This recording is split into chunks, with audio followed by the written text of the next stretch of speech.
Thomas Alva Edison yang menciptakan lampu ini loh. Ini bukan orang Islam loh. Tapi dia menerangi Masjidil Haram, menerangi masjid, menerangi orang ngaji, menerangi daurah-daurah, menerangi pengajian, menerangi alam bumi ini sampai hari ini. Bisa jadi dia tidak kenal Islam. Dia berdiri dengan keyakinannya sebagai orang Kristen. Adilkah kita kalau dia kemudian kita pastikan masuk neraka? Memang Allah semua yang akan memutuskan. Tapi berkahnya Thomas Alva Edison ini kan, ini menerangi orang wudhu, orang sholat. Sampai sekarang orang ngaji juga kalau nggak ada lampunya kan gimana? Halo warga intelektual sekalian, wow, gila. Baru-baru ini Pak Islah Barawi mengatakan, menurut keyakinan saya, Thomas Alva Edison tidak mungkin masuk neraka. Thomas Alva Edison itu pasti masuk surga. Wow. Gila. Kenapa Pak Islah Barawi mengatakan seperti ini? Apa dalilnya? Jadi menurut keyakinan Islah Barawi, Thomas Alva Edison itu menerangi yang namanya orang wudhu, ya, menerangi orang lagi sholat, menerangi masjid, ya, menerangi surau, menerangi semuanya. Kalau kita baca Quran, ya, diterangi. Jadi tanpa kita sadari, pahala daripada yang menciptakan lampu pijar ini sangat luar biasa.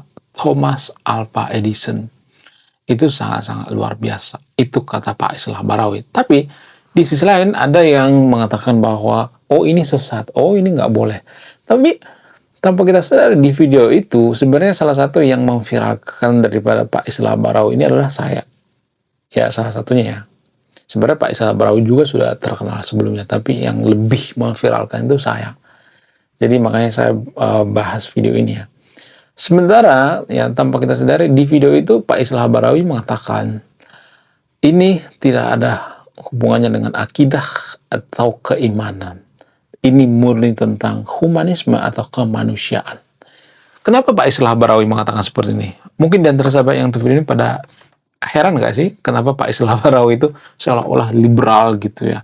Seolah-olah Pak Islah Barawi ini menerobos akidah, keimanan, dan sebagainya gitu. Kenapa bisa seperti itu? Apa alasannya?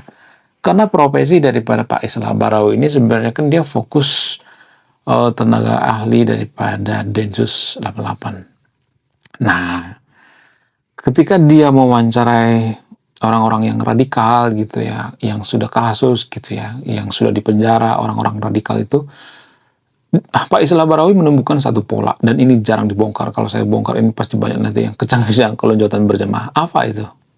Ternyata orang-orang yang radikal itu bisa radikal, bisa sampai membunuh orang lain karena ada dalil-dalilnya dalam kitab suci. Ini jarang dibongkar, guys.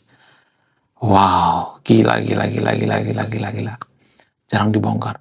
Saya yakin-yakinnya bahwa ketika Pak Islah Barawi mengetahui ini pertama kali, dia berpikir, nggak mungkin kita merevisi ayatnya.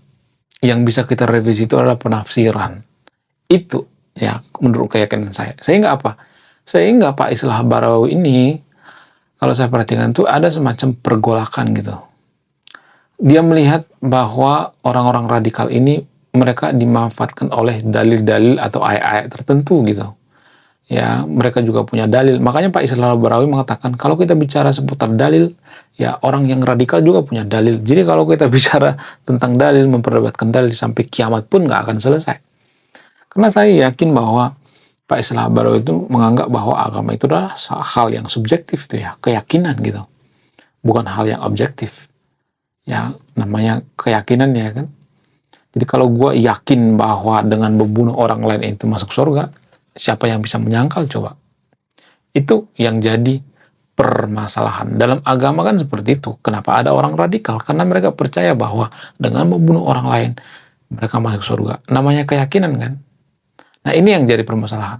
Nah, kadang-kala keyakinan kita ini bertentangan dengan nilai-nilai humanisme atau kemanusiaan. Makanya Pak Islah Barawi mengatakan, apapun agamanya, apapun sukunya, apapun rasnya, apapun jabatannya, kita dilahirkan oleh Tuhan yang sama.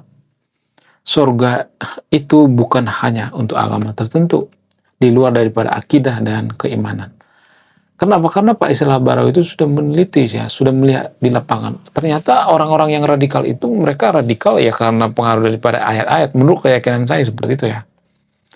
Karena mereka membaca ayatnya ya, Kalau misalnya mengatakan, oh itu kan konteksnya konteks perang, bukan konteks damai. Ya orang-orang yang radikal itu kan berpikir bahwa sekarang ini perang, guys. Ini menurut keyakinan daripada Pak Islah Barawi, tenaga Densus 88.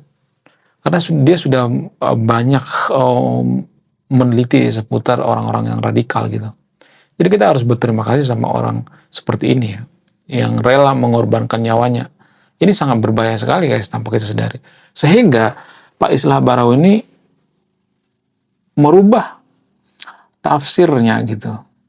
Merubah penafsiran daripada Pak Islah Barawi ini. Dia menafsirkan bahwa agama Islam itu adalah agama yang humanis gitu.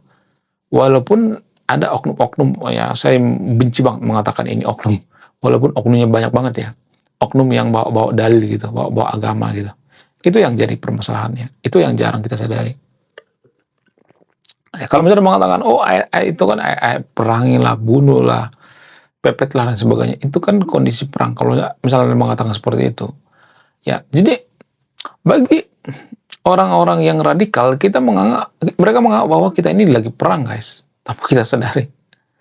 Mereka menganggap bahwa kita itu melenceng dari yang namanya hukum-hukum Tuhan gitu. Tanpa kita sadari. Makanya mereka mengharapkan Pancasila. Ya. Itu dari sudut pandang yang berbeda ya. Mohon maaf bagi yang videonya. Itulah alasannya kenapa Pak Islah Barawi itu kelihatannya liberal. Sebenarnya tujuannya baik, guys. Bukan berarti saya ngefans sama Islah Barawi. Ada juga sebenarnya kelemahan daripada Islah Barawi. Kalau saya boleh jujur, apa itu? Dia terlalu mengglorifikasi NU. Ya, terlalu memuja-muji NU gitu ya. Padahal NU juga punya kelemahan kok, kalau boleh jujur ya. Apa kelemahan NU? Yaitu budaya feodal. Ya, terutama di pesantren-pesantren. Saya harus mengaku itu. Budaya feodal. Saya tidak berpihak pada siapapun di sini. Saya tidak berpihak Muhammadiyah, saya tidak berpihak pada NU dan sebagainya ya. Ada kalanya Pak Islah Barawi ini benar, ada kalanya salah. Ya kalau salah, kalau benar-benar gitu ya. Dalam hal ini kalau saya perhatikan Pak Islah Barawi ini benar gitu. Ya, sehingga untuk mengurangi yang namanya permusuhan atau kebencian terhadap agama lain, maka Pak Islah Barawi ini menafsirkan agama Islam itu adalah agama yang humanis dengan tidak membenci agama lain gitu, dengan tidak memusuhi agama lain. Makanya Pak Islah Barawi ini dikata-katain liberal, dikata-katain orang yang tidak beradab, orang yang tidak mengerti agama dan sebagainya. Jadi hanya orang-orang yang berpikir kritis lah sebenarnya yang bisa menangkap apa yang diucapkan oleh Pak Islah Barawi dan orang-orang Kristen ya. Jadi kelihatannya dia pro terhadap Kristen. Makanya Pak Islah Barawi ini dianggap anti Kristen gitu ya. Jadi kalau Anda pengen melihat sosok Pak Gus Dur, ya sekarang ini Pak Islah Barawi kalau saya perhatikannya. Mohon maaf bagian videonya, saya tidak berpihak pada Pak Islah Barawi di sini, tapi kalau benar ya saya katakan benar gitu ya, kalau salah gitu ya. Jadi beda guys ya, pola pikir seorang peneliti cendekia dengan pemuka agama biasa gitu, seperti kiai biasa. Bukan berarti saya mengatakan kiai itu bodoh, enggak seperti itu ya. Tapi setidaknya kiai itu kan kita bisa melihat ketakwaannya atau kepribadiannya itu dari bisa menguasai hawa nafsu gitu ya. Tidak punya banyak istri, cuman satu istri. Saya salut dengan Gus Baha. Walaupun kadang saya bertentangan dengan Gus Baha. Salut banget ya, Quraisy Shihab, ya nggak kawin cerai. Itulah sebenarnya ajaran Nusantara yang sangat luar biasa tanpa kita sadari ya. Nah, selain itu apalagi yang menarik daripada Pak Islah Barawi? Ternyata Pak Islah Barawi ini dulu sangat-sangat radikal guys. Dia juga pernah terpapar yang namanya radikalisme. Bahkan dia meludahi Gus Dur. Meludahi tidak secara langsung ya, tapi dari TV. Diludahi Pak Gus Dur. Karena apa? Saking intolerannya. Nah setelah dia pergi ke luar negeri ya, dia rajin baca buku dan lain sebagainya. Ya, kebetulan Pak Islah Barawi ini background itu sama dengan background saya, yaitu sastra. Dan kebetulan Pak Islah Barawi inilah sastra Inggris, pergi ke luar negeri, pergi ke Amerika. Nah, setelah sampai di Amerika, ternyata ada masalah. Ya, masalah yang sangat luar biasa yang menimpa daripada Islah Barawi ini. Apa itu? Yang ngebiayain dia sekolah di Amerika itu, duitnya tidak ada. Sehingga apa? Sehingga dia bertahan hidup di Amerika dengan nyuci piring, ya nyuci apa aja dicuci gitu dan lain sebagainya. Kemudian selain itu dia juga numpang atau dapat bantuan dari gereja gitu ya. Sekali-sekali dapat bantuan dari gereja. Sehingga dia berpikir, oh ternyata cara kita beragama selama ini salah. Makanya orang yang sering berkelana itu, yang sering berpergian ke luar negeri, sering merantau itu biasanya nggak radikal, guys. Sangat-sangat toleransi biasanya. Hanya orang yang kampungan ya, yang merantau cuma sedikit doang ya, dekat-dekat doang. Sebenarnya yang sangat-sangat kampungan tanpa kita sadari.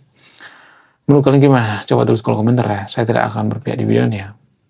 Andalah yang memutuskan. Jadi guys, mohon maaf ya, saya tidak mengatakan bahwa Madura itu tidak ada orang yang cerdas di sana. Saya yakin di Madura itu ada banyak orang cerdas juga ya. Tapi gini guys, Madura ini kan sedikit tertutup ya. Zaman dulu ya, sekarang sudah mulai terbuka ya. Semenjak dibangun jembatan Suramadu, walaupun bautnya sering dicuri ya kan. Nah, kalau saya perhatikan Madura ini kan homogen ya. Ya, jadi di sana itu nggak terlalu banyak suku-suku yang beda-beda gitu ya. Agamanya juga nggak terlalu banyak beda-beda gitu ya. Jarang banget ya yang beda di Madura ya. Sehingga apa? Sehingga mereka itu ya sama semua gitu. Dan ini sebenarnya yang mempengaruhi, nggak semuanya tapi disclaimer ya, mempengaruhi kita intoleran.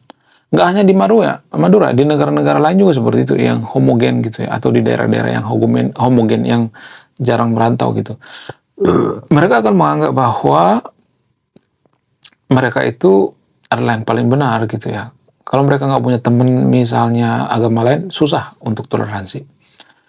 Jadi saya punya teman, ya lebih tepatnya istrinya teman saya itu ada yang lahir dari keluarga yang sangat-sangat plural.